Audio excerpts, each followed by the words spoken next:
mawawala ka, di na iibig pa. Saan niyo ako dadalhin? Anong gagawin niyo sa akin?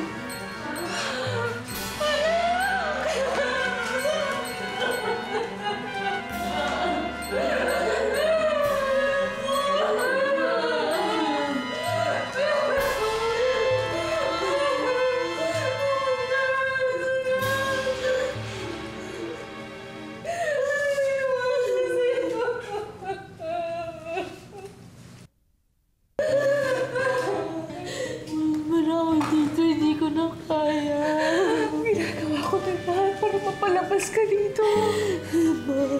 Sinasaktan nila ako.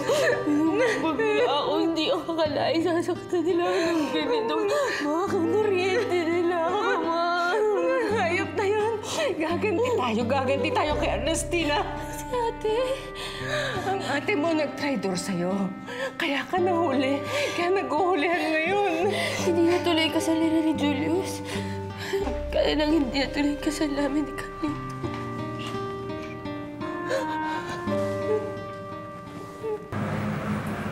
Nakausap ka na si Gonzalo. Pumayag na siya na si Carlito at si Rosa Camila lang ang huliin. Aba, nakikinig na siya sa'yo ngayon? Because of you. You know what? You make me believe in myself. Eh, kaya mo naman talaga eh. Siguro kailangan mo lang marinig mula sa bibig ng ibang tao. Naalala mo ba yung perang dala ko nung nahuli ako? Oo, nasa opisina ko lahat. Wala naman sigurong masyadong nakakaalam tungkol doon, hindi ba? Pwede tayo maghati. Bibigay mo sa akin kalahati nun? O eh, bakit hindi? Akala ko ba para sa sama niyo yun? At isa pa, paano si Julius? Eh, kasama siya dun sa listahan ng mga huhulihin. Ipapatay mo siya. Eh, total, pag nakita niya ako, ipapapatay niya rin naman ako eh. Papayagan mo ba yun? Kamusta na po ang anak ko? Gusto niyang sumama. So natatakot ako. Hindi ko alam kung saan nila ako dadalhin. Kaya hindi ko na sinama. May mga lawin pa bang malayang lumilipad? Matataas pa rin ang lipad. Malawin? Paano sila nakakalipad sa San Dionisio? Dahil hindi lang ang mata nila ang matalas, kundi pati ang kanilang mga utak.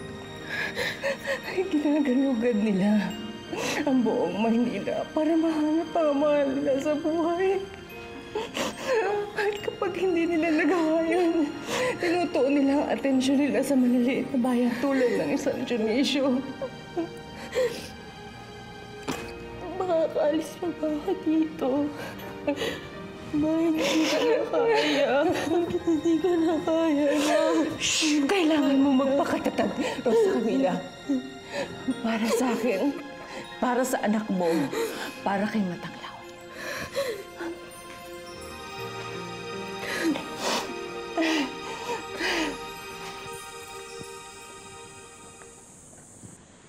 Mahirap pero susubukan kong makakuha ng floor plan ng kampo ni Gonzalo. Baka sa city engineer meron. Nandun ba si Rosa Camila? Oo, sigurado na yung nagsabi sa akin eh. Alam mo, imposible yung gagawin ninyo eh. Lulusob kayo sa kampo. May iba bang paraan para makuha si Rosa Camila? Carlito, lumuluwag na ngayon si Gonzalo. Ganun naman lagi yan, pero pabago-bago rin eh. Hanggang kailan ulit yan? Alam mo bang may nakapagsabi sa akin na nakikinig na siya doon sa assistant niyang si General Estacio? At alam mo rin ba kung kanino nakikinig tong si General Estacio? Kay Ernestina. Tama ako to mo, Carlito. Si Ernestina nga nagpahuli kay Rosa Camila. Alam mo, Carlito, alam kong kailangan mo ang mga taong tutulong sa'yo sa labang ito. Sa laban natin ito. Pero dito kay General Alegre, nakakasiguro ka ba rito? Sa atin ba ito? Pinagdududa niya na naman ako eh. Pinag-iisip lang kita, Carlito.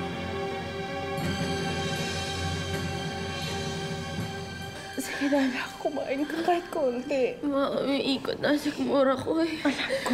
Pero paano ka lalakas kung hindi ka kakain? Sige na. Paano ka tatagal dito? Tapos na ang dalaw! Sandali lang, pinapakain Siya na lang, patapusin mo yan! Sandali lang, pinapakain ko, anak ko! Siya na lang, patapusin mo yan! Balik ako. Kumain ka. Mama po, iwan mo! Iwan mo! Hindi ko na kaya! Mama po, iwan mo!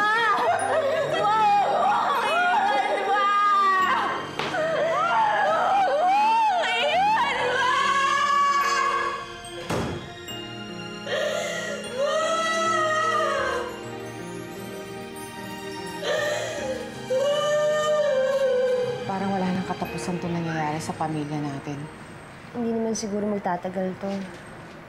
Alicia, nakabili ka na ng bagong itim na damit? Ano? Tita, pasensyahan na lang mami ko. Alam mo nga naman, meron siyang sakit. Si Leandro. Tapos ang anak ko nawawala. Si Ernestina nakakawala. Parang hindi patas ang mundo. Ay, kamusta na si Leandro? Mabuti naman, magpapahinga. Gusto ko nga niya makita eh. Siya nga!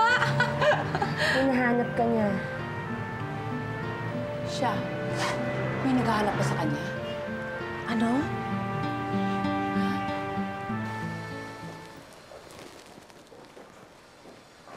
Nakaalis na ba ang mga Hapon? Ang mga sundalo po? Opo. Eh, iba-iba ko kasi ang desisyon tungkol sa pamilya ninyo eh. Yung ibang mga babae, tulog pa ba? Opo.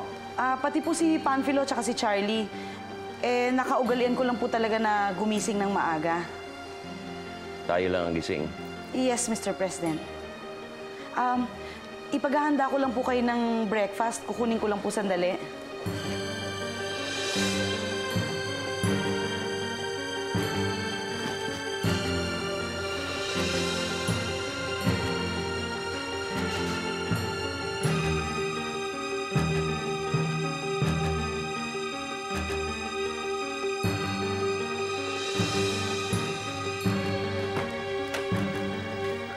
Pinakawalan mo na ako. Maaari na akong umalis.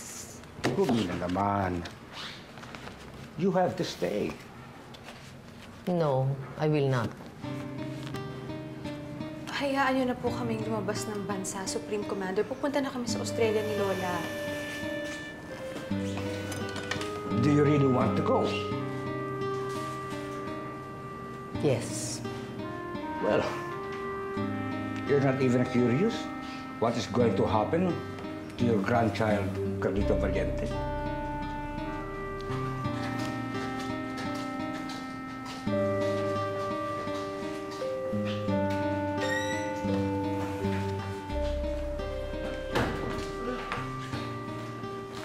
Lola, pinananakot niya na sa atin si Carlito. Okay. Ito ang blueprint ng building ng kampo ni Gonzalo. Nandiyan si Rosa Camila, nandiyan din si Ernestina. Ngayon, pagpaplano na natin kung paano ipagsalakay natin sa kanila. Lulusubin natin sila? Kung kunay kailangan. Eh, nasa Maynila na raw si Alicia eh. Nagkita na kaya sila ni Rosa Camila? Opo. Samantala ako, Makikita mo rin siya matanglawin. Huwag ka mag-alala. Kailangan may makapasok sa kaloob-looban nito. At mapag-aralan kung ilan ang kwarto. Malaman kung ilan ang gwardya. meron. Si Guada. Oh, akala ko pupunta ang Australia kasama ng lola mo. Eh, katulad na ibang mga plano, hindi na naman tuloy.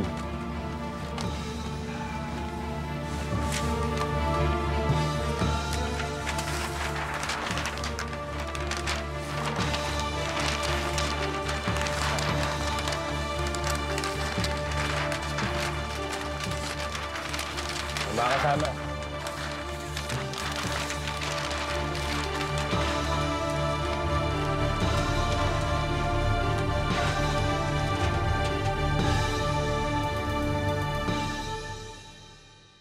Kung mawawala ka, di na iibig pa.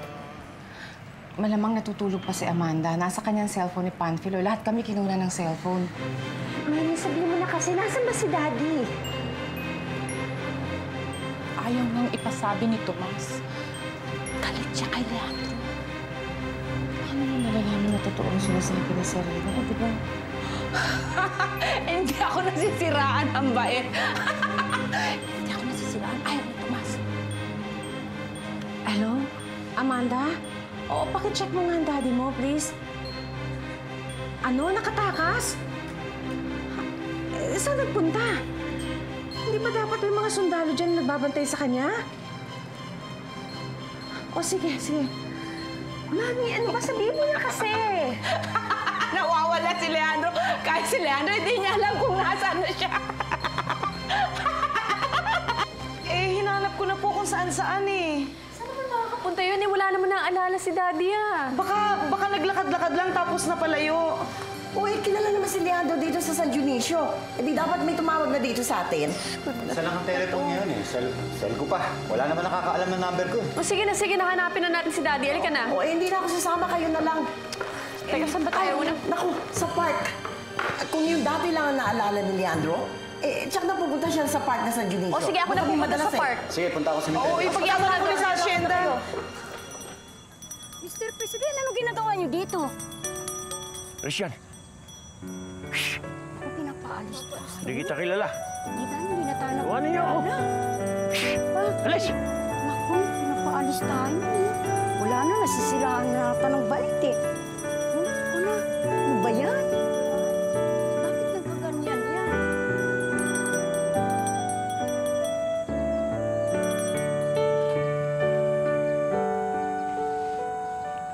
Gugutom na ako. Wala yung mga babaeng matatabang nagpapakain sa akin.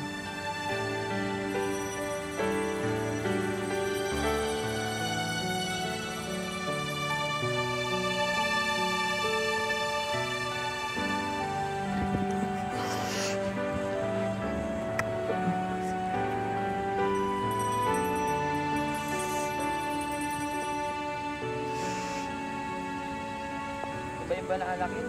Sarap.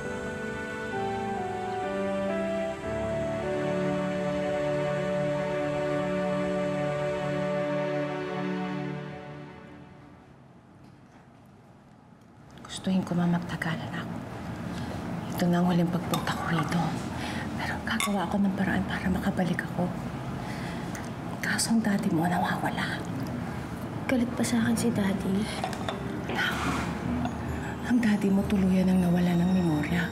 Wala na siyang naaalala kahit na sino. Hihingi ako ng tawad sa kanya, sa katigasan ng ulo ko. Pero sa kanila, importante makaalis ka rito. Nasaan ba ako, Ma?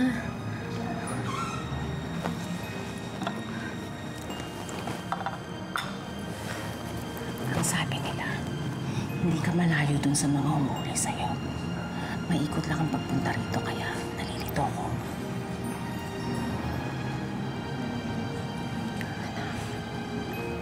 Huwag ka mag-alala.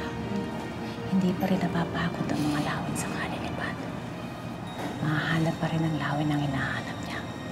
Makukuha pa rin niya ito pabalik.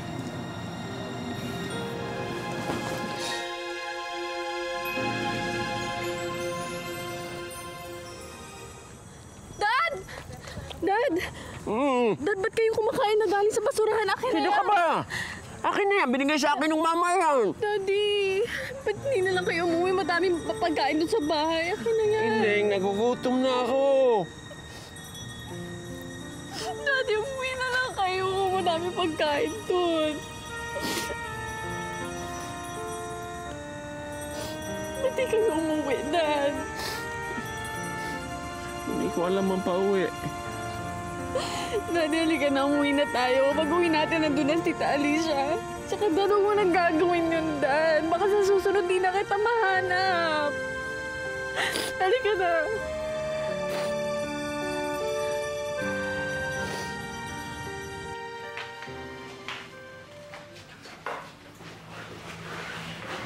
Grand tour of the place? I was talking to you, Guadalupe Valiente. Alam ko yon, Ernestina. Alam ko rin na ikaw ang nagsumbong sa akin para mahuli ako. Ano naman nakakagulat doon? Pinag-aaralan mo yung lugar naman. Alam mo, masyado kang paranoid. Naghahanap ka lang ng pwedeng maisumbong sa akin eh. Hindi, alam ko may ginagawa ka. Meron kang iniisip na gawin. Although I don't know what. Pero malalaman ko rin yun. Honestly, isang naman ang gusto kong mangyari ngayon. Ang makausap si Gonzalo. At sabihin sa kanya na wag kang pagkakatiwalaan. Kung sarili mo ang pamilya, nabenga mo, sila pa kaya? Tapos na ang maliligayang araw ng pamilya ninyo, Guadalupe Valiente. And I am back. Isa pang salitang ganyan na marinig ko mula sa'yo. At magkikita kayo, magsasama ng best friend mong si Rosa Camila sa kulungan niya. Akala ko ba nahanap na ang daddy mo? Oo, Tita Alicia, nahanap na si Daddy. Bakit parang may problema na naman? Eh, kasi parang nagbago siya simulan pagdating namin dito sa bahay. Hindi ko ma-explain eh. Mr. President, naririnig niyo po ba ako? Sir? Leandro? Alicia? Alicia, kaninang pagbalik nila ni Amanda mula sa park, pinakain lang namin at pinatulog. Pagkagising niya, paana siyang tuod. Leandro, magsalita ka. Tumawag ba kayo ng doktor? Wala na yung doktor niya eh. Wala rin ibang makatulong sa amin sa ospital. Ganyan na lang ba siya habang buhay? Leandro, si Alicia to, Leandro. Thinking of the impossible. Sa ngayon, walang puwersang makakasalakay sa lugar na ito kung hindi Amerikano, perhaps, but not them. They can try. It is suicidal. Mamamatay silang lahat at lalong magkakagulo na naman. Anong gagawin natin, Dora? Tatahimik na lang tayo? Si Rosa Camila nandito lang sa loob ng kampo. Pero kahit tayo, hindi natin siya makita. Lalo nga nilang hindi dapat ituloy ang binabalak nila. Marami pang kwarto sa lugar na ito, sa kampong ito, na hindi natin alam kung ano ang laman at kung sino ang laman. Nakapagpasya na sila, Carlito. 5 araw mula ngayon, sasalakay sila. Kausapin mo ang kapatid mo, pigilan mo siya. And you think mapapapigil sa akin yung isang yun? 5 araw lang, Guada. Sandali lang yun, 5 araw na lang. Make it 4. Kasama na tong araw na to. Lola, kailangan nilang tulong natin. Ano? Hindi ko alam. Basta kailangan nila ng tulong natin. Bukas na bukas pupunta akong San Dionisio. Makikipag-meeting ako kay Amanda.